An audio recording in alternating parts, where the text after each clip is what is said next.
My grandpa asked in surprise. "Buddy, why did you come by taxi? What happened to the BMW we gave you for your 21st birthday?" Before I could answer, my mother smiled and said, "That car belongs to his sister now." My grandpa stayed silent for a moment, deep in thought. And what he did next made me truly proud of him. "My name is David. I'm 26, the oldest grandchild, the quiet fixer in a loud family. If something wobbles, I shim it. If someone forgets a birthday, I drive across town with a cake and a Sharpie. I run a small workshop in a rented garage where I hand-paint Christmas ornaments, glass robins, tiny cabins with frosted windows, little snow globes that don't leak if you seal them right. My hands smell like lacquer most days. I like checklists, coffee that tastes like pennies, and the feeling of a straight paint line when my wrist doesn't shake. People think I'm patient. The truth is, I'm conflict allergic. I learned early that a calm voice and a credit card solve most family emergencies faster than any argument. "That's our David," Mom likes to say. "He's steady." That Saturday, everything snapped. I came to my grandparents' house in a taxi because my hands were full of sample boxes for the holiday market, and because the BMW was no longer in my life. I still had glitter in my hair from a batch of snowflakes that shed like nervous cats.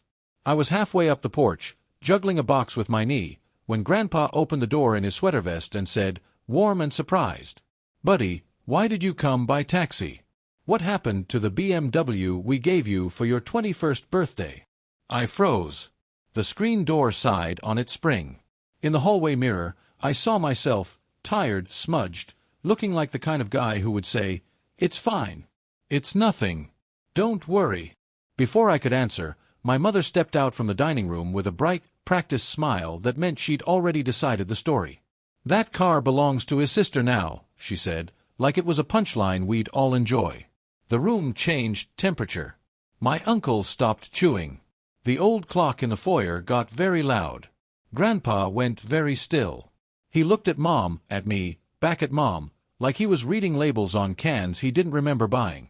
"Belongs to who?" he asked, even though he'd heard. "To Bree," Mom said. "You know how hard she works.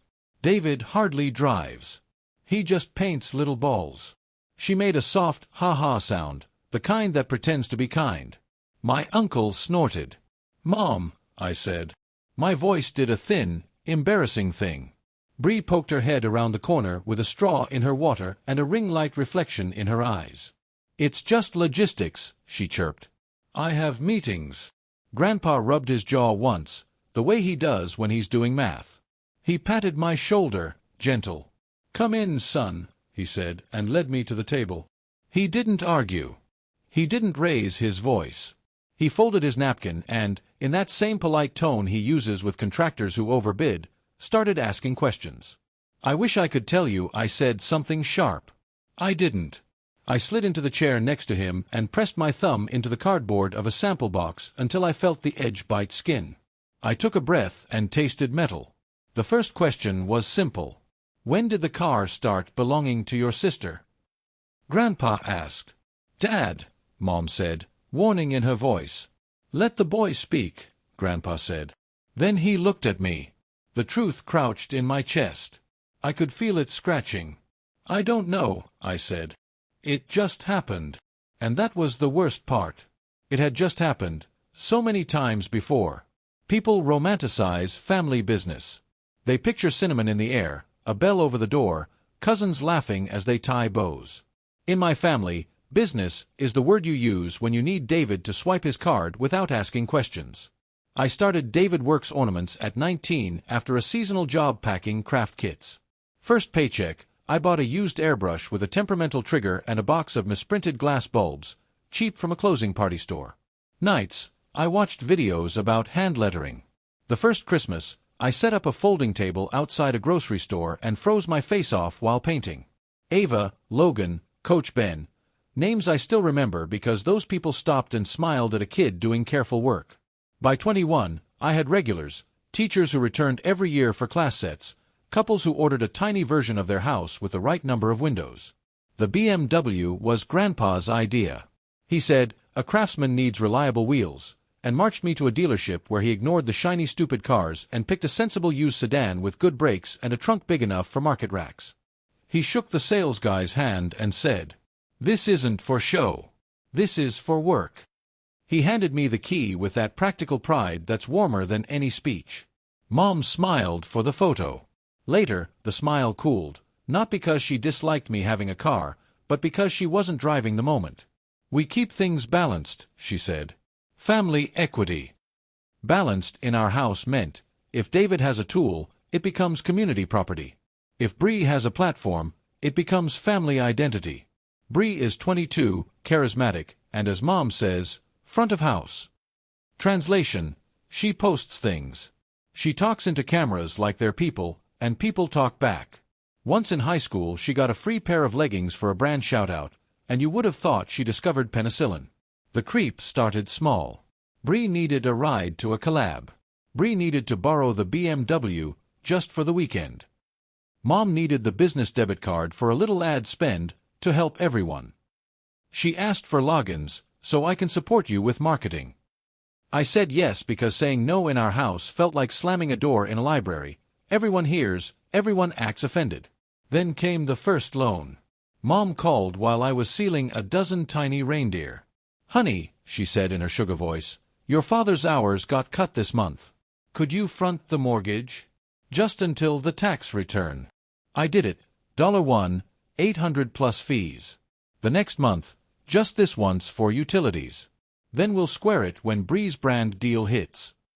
It never hit. But they kept reminding me we were a team. "You're the entrepreneur," Mom would say. "Write it off." Meanwhile, the BMW started living at Bree's. She posted mirror selfies with my baby like the car came from the content gods. When I asked to use it for a market across town, she said, "Ugh, I already have shoots. You work in a garage."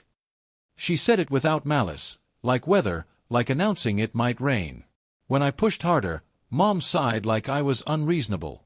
"You hardly drive. Uber is a business expense. Bree has meetings." So I took Ubers to load-ins.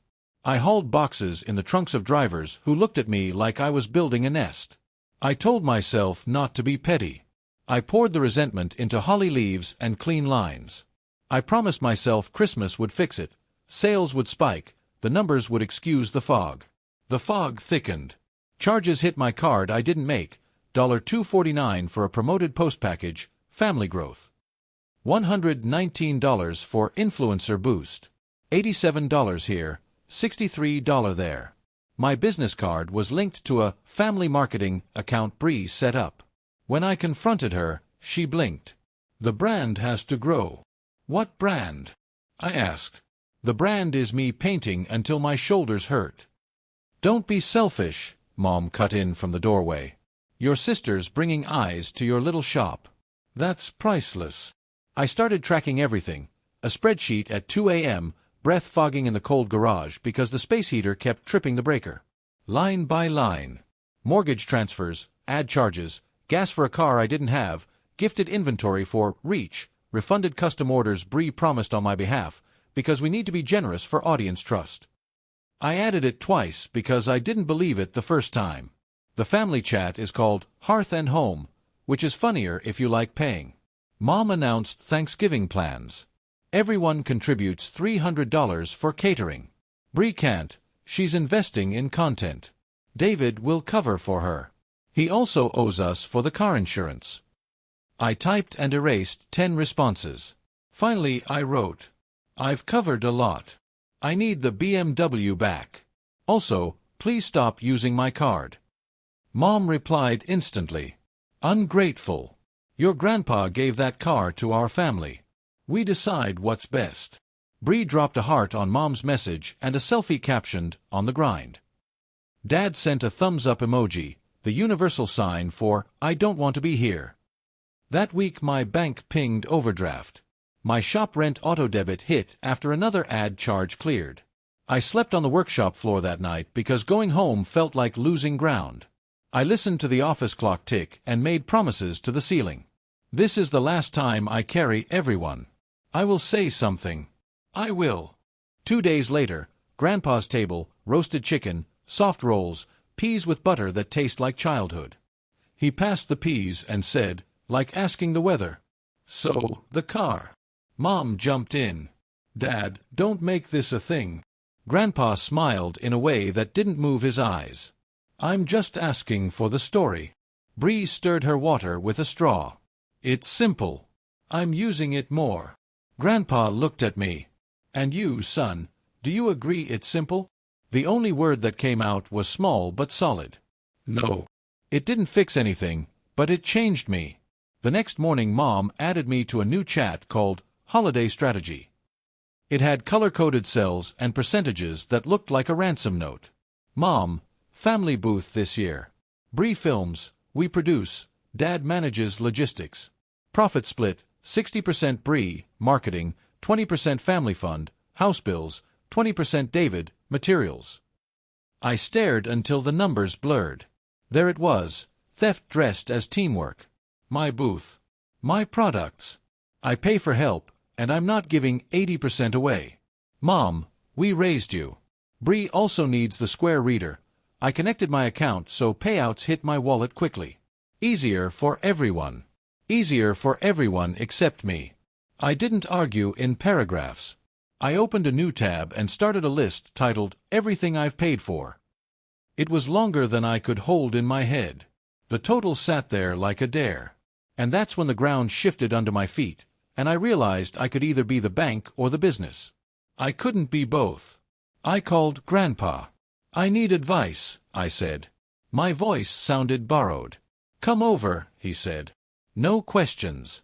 He already had a yellow legal pad on the table when I arrived. He nudged a pen toward me. "Tell me what you owe, and what they owe you," he said. I opened my laptop and showed him the spreadsheet. Mortgage transfers, utilities, just until tax time, ad packages I never approved, gas, insurance I didn't use, inventory gifted to influencers who never tagged us, refunds Bree issued without asking because we need goodwill. He listened without interrupting, just making a single tick for every $100, methodical as a metronome. When I finished, he looked at the page and then at me. "You've been subsidizing their lifestyle," he said. "They're calling it love to make it go down smooth." Something in me unclenched, because he named it, and because he didn't use fancy words. He said theft without saying theft. He poured coffee. "Okay," he said. "Here's what we do." That night I changed every password. I unlinked every device. I closed the joint account Mom had forgotten to step off. I ordered a new Square Reader. I drafted a PDF titled Record of Transfers, Unauthorized Charges, and Inventory Losses. Then I sent one message in Holiday Strategy and one in Hearth and Home. Here are receipts for everything I've paid to the house since last year, plus business charges taken without consent. Total, $8,742.19. I will not fund your bills this winter. I will not use Bree's marketing. I will not split profits. Return the BMW by Friday 5 p.m. or I'll report unauthorized use of a business asset. This is my boundary. Mom, threats to your own mother. Shame. Bree, over a car? Grow up. Dad, let's calm down. I didn't reply. I drove Grandpa's truck to the shop, worked until 3 a.m., and made 2 signs. Custom name ornaments, cash, card, Venmo, new reader, and family discount suspended. Taping that second one hurt, and healed, at the same time. Friday at 5:23 the BMW wasn't in my lot. At 5:26 I clicked Report Vehicle Misuse with my insurer and sent the PDF to the family plus my aunt who's a paralegal and grandpa. Subject line, Record for Business Files. My phone lit up like a slot machine. Mom, how dare you involve outsiders? Bree, you ruined my weekend. Me, return the car or I proceed. At 7:11 p.m. headlights swung into the lot. Bree stepped out, tossed the keys like she was discarding gum, and wouldn't meet my eyes. "Tank's low," she said. I needed it. There was a new scratch along the rear door. I took photos. I said nothing. She ordered an Uber and left. The lot went quiet except for the cheap banner I'd hung flapping against its grommets. I put my forehead on the cool roof of the BMW and shook, relief, rage, grief, all braided. Then my phone buzzed. "Grandpa, proud of you. Come by tomorrow." I slept 4 hours and went to the market before dawn. December markets are a battlefield of smiles. You're freezing, your feet ache, your brain whispers you underpriced everything. But that first weekend after I drew the line, I felt light, like I'd put down a box I didn't realize I was carrying. Grandpa showed up at 9 sharp in his old wool coat. He bought 6 ornaments he didn't need. He handed me a thermos of coffee and took the spare stool behind the table, commenting on my lettering like a baseball announcer. "Good curve on that G." He didn't mention Mom. He didn't have to. By noon I'd sold out of the dog bone ornaments. A woman asked for Milo with a tiny heart. While I wrote, my phone vibrated non-stop with Mom's alternating guilt and fury. "Mom, you embarrassed us with that email. Mom, if the insurance goes up, you're paying. Mom, we're family. Family shares." I muted the thread and painted Milo clean and small. At 2, Dad drifted up to the booth with his hands in his jacket like they weren't allowed out. "Your mother's upset," he said to the air near my ear. "I know about the money." "I won't discuss it without Grandpa," I said. My voice was steady. I didn't recognize it at first. He nodded once and left like a man who'd walked into the wrong waiting room. By evening Mom had posted on Facebook about children who forget who fed them and tagged me. An aunt called to say, "Apologize." Another aunt texted, "Proud of you." Quietly. Always quietly. Sunday morning Grandpa called a family coffee. Everyone came, because when Grandpa asks, you come. He had 2 folders on the table, my spreadsheet and a thin stack of documents with tabs. Mom launched fast. "Dad, David is blowing this up. Bree needed support. He's punishing her." "The car." Grandpa held up a hand. "We'll start with numbers." He tapped the folder. "David has transferred just under $9,000 to your household this year and paid about $2,000 in business charges for the family without authorization. He also lost use of a vehicle I purchased specifically for his work." He looked at Bree. "That is theft by use, even if you didn't intend harm." Bree's mouth opened and closed. Mom laughed. Brittle. "Dad, don't use legal words. This is family." "Family," Grandpa said, "should be the last place you encounter theft." Silence. The refrigerator hummed. Dad studied the grout. Grandpa turned to me. "What do you want, David?" I didn't give a speech. I said 3 things. I want the charges stopped. I want repayment on a plan. And I want a boundary. My business is mine. Grandpa nodded. "Good." He slid the thin stack to me. "And I want you safe. Years ago I set aside a small trust meant for family needs. After watching how needs have been defined here, I've reassigned it to you for the business. It's not a fortune, it's enough for a proper lease and a second workbench." Mom's chair scraped loud. "You can't reward his tantrum," she said. Color climbed her neck. "You're encouraging selfishness." Grandpa's eyes were kind and unmovable. "I'm encouraging work," he said. "And boundaries." Dad tried a middle path. Maybe David could still contribute to the house after things stabilize. "No," I said, quiet, firm. "I won't fund the house. If you need help, I'll bring groceries when I can." That's where it ends. Mom pointed at me, finger shaking. "You owe us. We raised you." "You raised me to be useful," I said. "I'm choosing to be respected." Bree's voice came small. "So where does that leave me? I was counting on, collabs. If you cut me out, my engagement." "If your brand needs your brother's money to exist," Grandpa said gently, "it isn't a brand. It's dependence." Bree looked like she might cry, then got mad at herself for almost crying. "Whatever," she said. "I'll figure it out." "I hope you do," I said. And I meant it. No dramatic ending. No group hug. I took the folder and went back to the workshop. That week I signed a short lease on a corner unit with big windows you can clean from the inside. I moved my racks at night with help from my neighbor, a night shift nurse who refuses cash and accepted a Best Neighbor 2025 ornament instead. I printed a clean window sign, store hours, custom orders welcome. I posted one video, hands only, no face, just me dotting snow on a tiny blue mailbox. It got 100 likes from strangers and one from Grandpa, who doesn't even have an account, which means my cousin showed him how, and he pressed the heart on purpose. Mom adjusted strategies. She asked if I could loan Bree some blanks so she can start her own line. I said no. She frowned like I'd broken a vase. She asked to borrow the BMW for Dad to check something under the hood.